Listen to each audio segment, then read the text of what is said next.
Good evening, viewers. I am Iqra, and you are watching interview series by South Asia Research Institute for Minorities.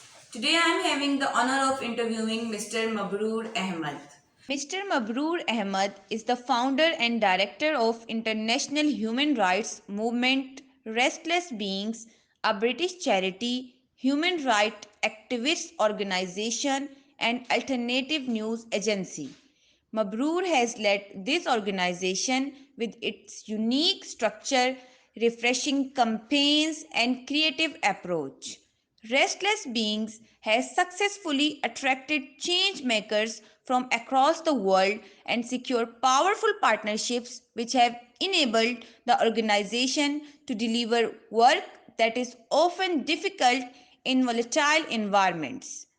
Mabrur has been one of the spearheading Rohingya and South Asia refugee experts, speaking at international symposiums and over 50 university conferences, lectures, and seminars. In mainstream media, Channel 4, Al Jazeera, CNN, and BBC into Burma, releasing unseen footage, contributing towards emergency relief across Asia, leading social media pressure towards Burmese government and military, and presenting the Rohingya issue at the House of Lords to impact on policy for the UK and Europe governments.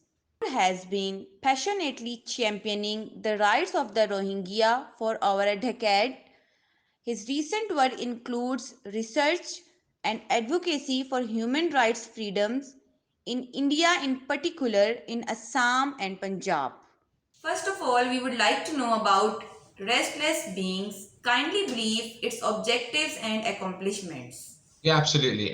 So we are an international human rights organization. Our work is really focused on bringing human rights issues from across the world and making it accessible to all types of people. So not just academics and not just people who are activists, but to all types of people. And we do this through a number of ways, through our activism, through some of our advocacy work, through some of our work in the media, through some of the arts as well, in as many different and creative ways as possible, just so we can make human rights as accessible to as many people as possible. Sounds great. Now moving to the first question.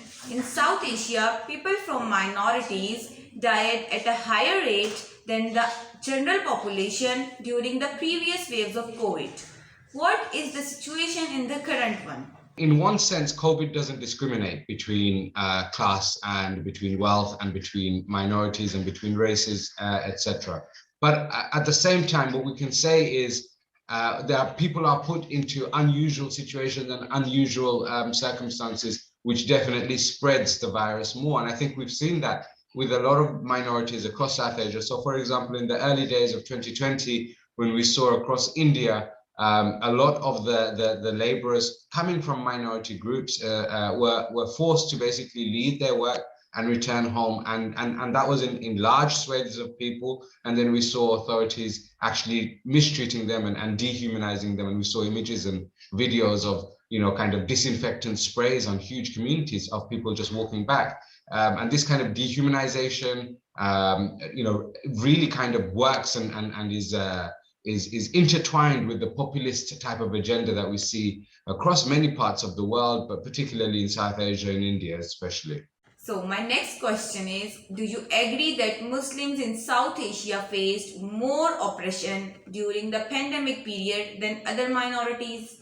Somewhat of a coincidence. And when we're talking about South Asia, if we're talking about the persecution of Muslims, then I think we're possibly talking about the persecution of Muslims in India, most likely, because I don't think necessarily in Pakistan, in Bangladesh, even in Sri Lanka to some degree, or Bhutan or Nepal, I don't think that there's been any particular angle of oppression or suppression towards the Muslim. I think in India, perhaps the idea of in the end of 2019, when we saw the riots in Delhi, the pogroms in Delhi, at the on the back of the CAB, on the back of the NRC in Assam the year earlier, coupled with the pandemic, coupled with the victimization towards the Muslims in the early days of the pandemic.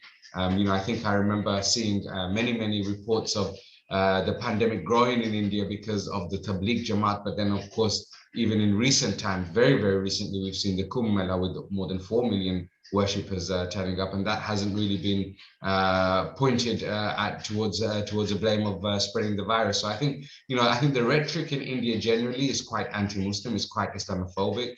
I don't know if the pandemic has made it has been the trigger for that, because I think it's been part of BJP policy for some time, since 2015-16 when they went to power. My next question is, I would like to know if there is any connection between South Asia's oppressed minorities and organized crime.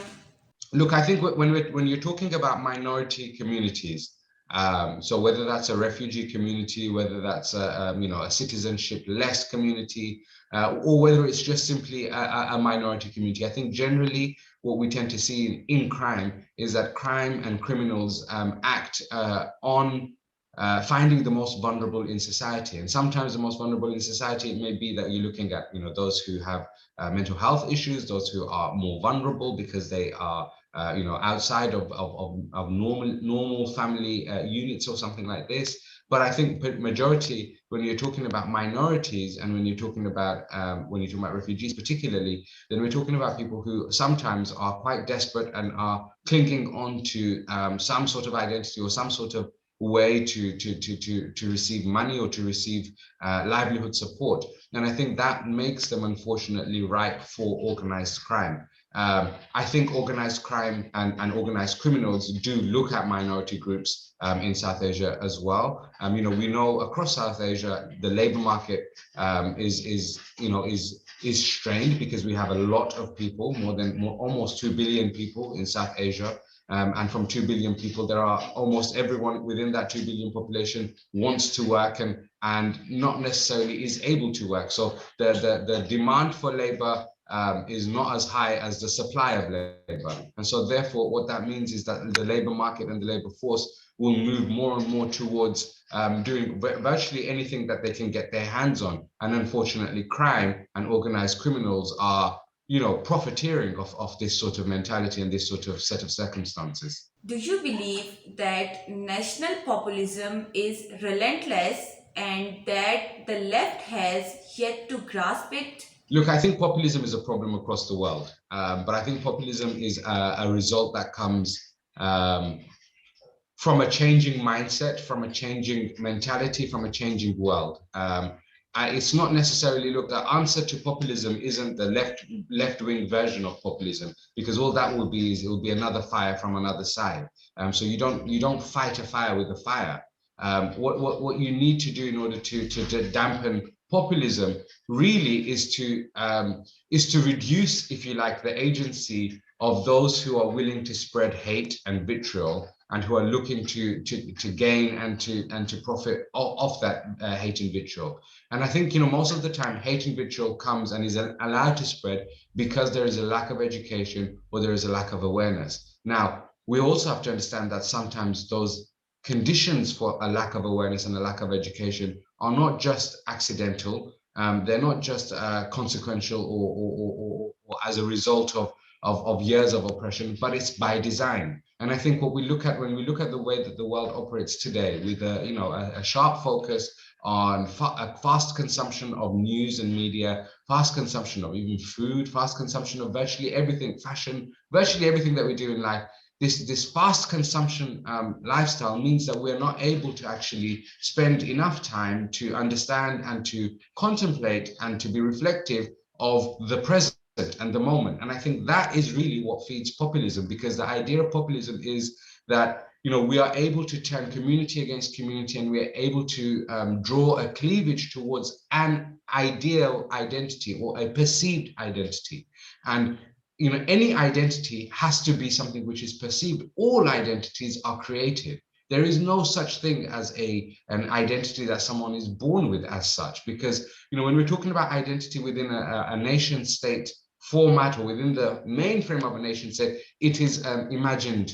It's an imagined identity. It's an imagined community. And this imagined identity and imagined communities is what forces one against the other, because if you are not part of this community, then you must be part of that community. And that is the idea of people being able to just not contemplate and not being able to understand and not be able to expand on their thought is really what populism is. It's really the idea that, it's only this identity that works, and this is our narrow mind of thinking, and if you don't think in this way, then you're not with us. That comes as a result of a symptomatic set of circumstances which allows us to only really think in that way. So, for example, on your mobile phone, you may get something, maybe it might be recent news about, what's happening in Palestine. And if you are within that silo of Palestinian activists, then you will think that the Israelis are the most evil people in the world. But at the same time, if you are an Israeli activist and you're getting all of your information through your silos, then you'll think that the Palestinians are the most evil people on the whole entire earth. And that exactly is populism. And that only is enabled and allowed because of the fast consumption of our news and our media, and not being able to stop and pause for thought, and not being able to have awareness and education on a grander scheme. So I think in order to combat populism, it's not that left needs to come up with their version of populism, because all that will happen is that we'll have more identity clashes. What we need to do is we need to go about thinking more comprehensively about how we can increase the engagement and the awareness and the education among societies and communities which don't have traditional access to those things. And so we're therefore talking about probably the most underprivileged in the world, and not the most privileged. So, things like getting things on Twitter comes from a privileged society, right? So we're talking about the underprivileged society, those who might not have access to having the alternative voice. They're the ones who the populists feed off the most. And in years gone by, if you go back to the 50s, 60s, and 70s,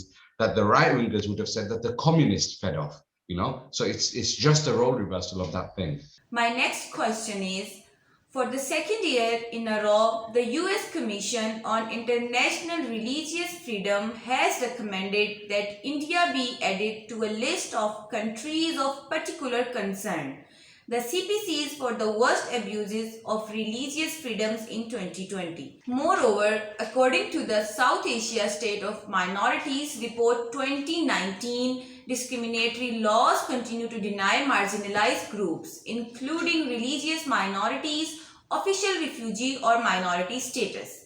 What exactly is the issue? The issue is that the current central government of India, the BJP, Modi-led government, has made its mind up and has been quite clear. And actually, that is the defining ticket on which it won its election, on which it retains power.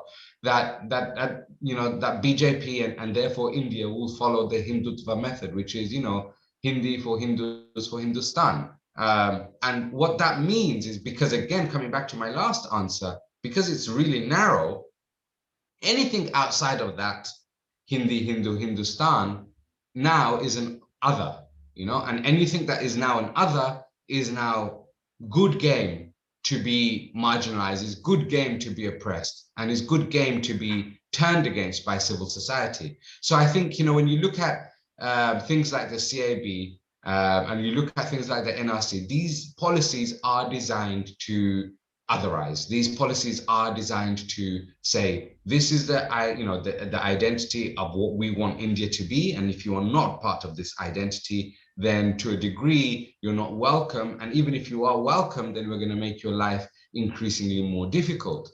And I think the Delhi program was testament to that. I think to a degree, even the farmer protests are a result of that as well. So I think, when you're talking about any minority, and we're not talking just about Muslims here, we're talking about any minority within India at the moment, I think is having a somewhat tough time, and within the borders of India. But I think also, when in your last question you asked me, so what do we do about populism? How do you combat populism? I think, when you look at the neighboring countries across India, I think we're starting to see some of the elements, or the crossfire elements that you might expect to see. So, for example, in Sri Lanka, we know that the setup of the government there, is very heavily backed up by a previous military regime.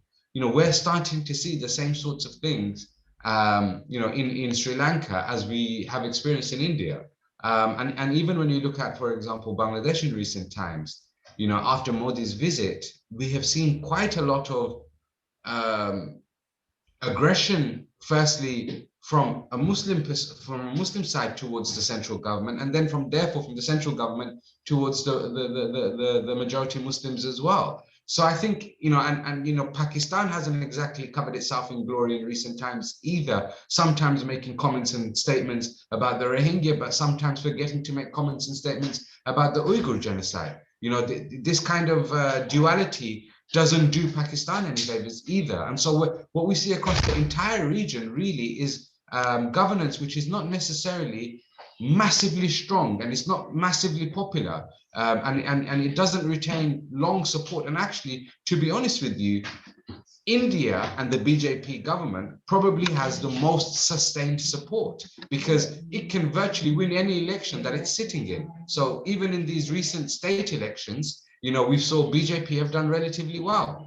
And I think, the fact that in the locality, the government structures are not necessarily that solid, it also means that minorities across the region will be suffering in years to come as well. So I think, while this is a question centered on India, I think we have to be mindful that across the region, especially the bigger powers, Pakistan, Sri Lanka, and India and Bangladesh, the rise of this kind of identity creation is more and more prevalent. And I think, as time goes on, we might see this to be more of a problem outside of just India.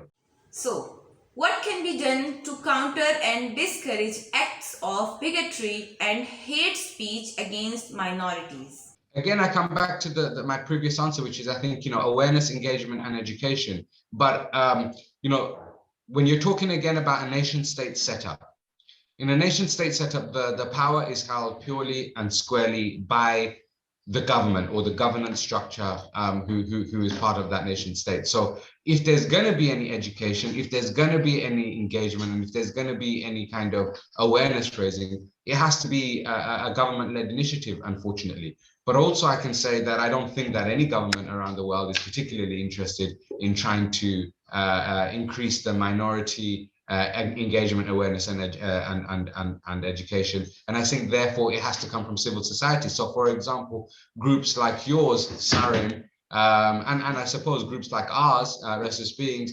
we take up the mantle of the job of trying to engage and be raise awareness and trying to educate to the best of our abilities. But at the end of the day, we are civil society organizations. We are not backed by the huge structure and finance of a nation state. And so essentially our work would always be narrow. It won't be as wide as we might want it to be. And sometimes this is the other problem sometimes we see with civil society organizations is in their expansion, they may look to funding. And as soon as they look to funding, then the original output of their engagement, awareness, and education might be redirected by whoever is funding that civil society organization as well. And then therefore they become part of an agenda. And that's really important. I know for ourselves, I don't know about South Asia research on minorities. I don't know so much about you guys, but I know for Restless Beings, we don't really take funding from any organization, and what that allows us to do is to be free of any agenda, of any political agenda or any kind of commercial agenda, and that allows us to talk about minorities and refugees and especially human rights as openly and as freely as we possibly can. And I think that's a positive step, but I think it's a step which is becoming increasingly difficult in an economy and in a society where, kind of capitalism and materialism seems to reign supreme. In the COVID crisis, how disadvantaged groups, regardless of their identity, could be prioritized in all prevention and mitigation activities. Look, I think, again, I said from my first answer of your opening question, which is, COVID didn't really necessarily go around discriminating who it's going to pick on and who it's not going to pick on. I think the only comparison that I would say, or the only thing that I would say is, in the initial stages, we saw COVID probably affecting Western countries more than we saw COVID affecting Eastern countries. And that might be more as a result of traveling and more as a result of populations mixing and not really having strong government and strong kind of principled actions in place, which prevented us from mixing with people and with our friends and family and our colleagues. What I would say, though, however, is if you look at the countries with the highest number of COVID cases and deaths, so we're talking Brazil, the US, the UK, and India, it's no surprise that the people in charge of those countries are essentially populist-led countries, are essentially right-wing-led countries. And I think, that's, the idea that COVID has spread so rapidly in those four countries probably is indicative of policy as much as it is indicative of circumstance and chance. Of course, there has been other countries that have had the virus very badly and have been affected very badly, but not necessarily populist. So, I'm talking about Spain, Italy, maybe South Africa as well. But the four biggest countries, it is as a result of populism, I believe. I think it's the policy is designed where a lack of education, a lack of awareness, and a lack of engagement by these four particular countries. So, for example, BJP Modi carrying on with their election manifesto and carrying on with the election promotions in the middle of the biggest pandemic that India's ever faced is quite an indication of a lack of education, a lack of awareness, and a lack of engagement. I think the fact that the US had a massive election and President Trump, or the ex-President Trump, going around in his election campaigns without masks, without social distancing, etc., is also a show of how populism and coronavirus collided together is a lack of education, a lack of awareness, and a lack of engagement as well. So I think those things have contributed for sure. So, what can a person do to fulfill the responsibilities to fight discrimination and improve human rights? The more and more that our society develops, right? I think we have to become more progressive with our minds. And one of the things that has to be progressive with minds is the opening up of minds to diversity. And I think that's the very first thing. So we have to be open to diversity in race, open to diversity in religion, open to diversity in gender, in sexuality, in creed, in culture, even in food, even in fashion. We have to be open to a diversity in virtually everything, because to be honest with you, the moment that we are closed in our opinions towards diversity is the moment that we start seeing victimization, otherization, hatred, vitriol towards minorities and anyone and anything that looks different to us. In a previous life, I used to be a teacher, and one of the things that I always used to say to my children in my high school class was, the moment that you laugh at something new, you're only laughing at that thing because you don't know about it. And your very first reaction is to laugh. And actually, that's a reaction that comes through a lack of education. Because if you hear about something new, maybe a new cuisine, maybe a new language, then you should be inquisitive, not immediately dismissive. And laughing, for example, is a dismissive characteristic. Inquisitive is to ask more, is to want to learn more, is to want to experience more. And I think that's one of the very easiest ways that we as a society can look to understand minorities and minority struggles better, is simply just by reframing our minds, reframing our thoughts, instead of being dismissive, to be more inquisitive and to be open to engagement. My another question is, in the face of growing globalization, how can minorities defend their culture and identity? Well, the very first thing is, I think all minorities should be proud of their culture and should be proud of their identity. I think especially when we're talking about in the West, there is more of an opening up towards cultures and more of an opening up towards diversity. I think it's a bit more difficult in South Asia. I think in South Asia, it's still quite difficult, and we still have traditional structures of what we understand culture to be. I think also in South Asia, and actually this is not just South Asia, this is across the world, we still live in a very, very patriarchal world. and that one of the ideas of patriarchy is actually chauvinism as well. And this chauvinism, whether it's a cultural chauvinism, a political chauvinism, or simply just a male chauvinism, actually is the thing that prevents us the most from being open to minorities. And I think, one of the very things that any minority culture or any minority group, or for that matter, it's, an individual doesn't necessarily think of themselves as part of a minority. They are just simply an individual. So the very first thing that all individuals should do is to somehow be able to be as proud of their heritage and of their culture and of their mindset and of their psychology as they possibly can be. And sometimes, that means that we have to put up with chauvinism of all types. Like I said, political, cultural, and the male gaze chauvinism. And the more that we put up with it to some degree, the more that we call it out, the more that hopefully inside ourselves, whatever chauvinisms that we have within ourselves will also deplete over time as well. But I think, to answer your question in the most holistic way, I think all minorities, all people should, need to be as proud as they can of their identity, of their culture, of their upbringing, of their heritage, of their lineage, as much as they possibly can be. I think there's everything to celebrate and nothing to be afraid or fearful of. My last question is, the Rohingya refugee crisis is a human rights problem with serious humanitarian consequences. And Kashmir is also a significant problem. What, in your view, are the best possible solutions? I think the two examples that you've chosen are significant. First of all, they're both in South Asia. Although politically and in terms of violence, the answers have been slightly different.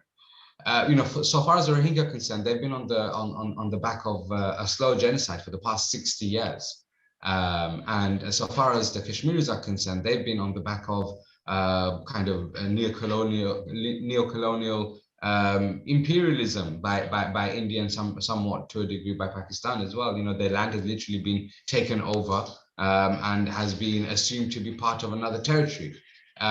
So the answers are slightly different. So far as the Rohingya are concerned, the very first thing is I think the UN Security Council needs to recognize that it's a genocide. I don't think that that's going to happen anytime soon because of China and Russia's veto. But as a result of that, then they need to be able to go back to their homeland with their full identity and with their full citizenship.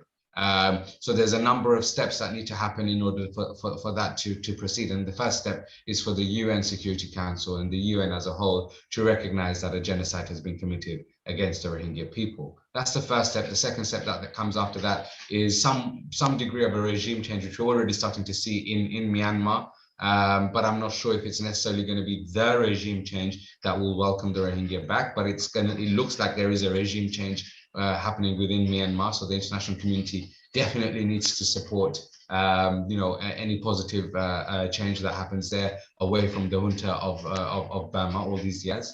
So far as Kashmir is concerned, the very first thing is, at the time of independence, at the time of partition, Kashmir was guaranteed its own voice, its own agency, and it was guaranteed that at the UN level. Now, over the years, there's been a series of policies and a series of very weak leadership within the UN, which has not actually given that right back to the Kashmiris and back to the land of Kashmir as well. So I think the very first thing is the regional players, India and Pakistan, need to actually recommend themselves to the UN and recommend themselves to change their policy towards Kashmir. I don't think that's going to happen anytime soon. And so when that's not going to happen anytime soon, again, we're looking at the international community. One of the big problems, even though I keep saying international community, one of the big problems I myself have is that, I don't know why an international community, another body needs to come in and arbitrate on affairs where regional powers should be able to arbitrate themselves, but where those regional powers themselves have imperial ambitions and have shown to have imperial ambition, then that's when the international community has to come on board. And I think, if you look at it just generally as a society, two neighbors may be at loggerheads over their garden, and a tree in their back garden maybe. And so therefore what you need is the rest of society and the rest of the neighborhood to come in and arbitrate. And I think that's really what we're looking at and what we mean by the international community, not necessarily the superpowers of the big five. And I think, the UN Security Council, the big five is a problem anyway. The UN is bigger than just 5 countries. It needs to be bigger than that. So I think when we're talking about the Kashmiris and the Rohingya, we're talking about some of the most persecuted people in the world. You're absolutely right. A human rights issue which has turned into a humanitarian crisis on both sides. But there's not a human response in terms of the policy and the change of the landscape towards how we are going to welcome these people back into society. You know, there isn't a change. There isn't a human approach from Myanmar. There isn't a human approach from India either. And where that response hasn't been there hasn't been enough of a human response from the international community either. We've seen humanitarian responses, yes.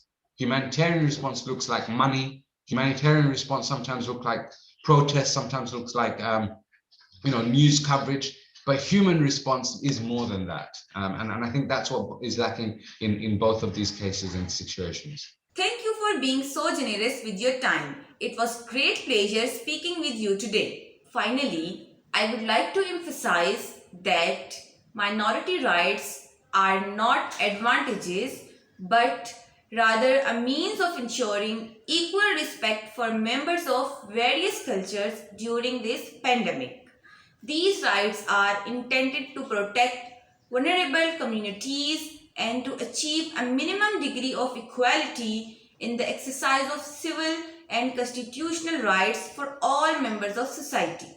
Thanks to all our viewers for taking the time to watch us. We will greatly appreciate your reviews.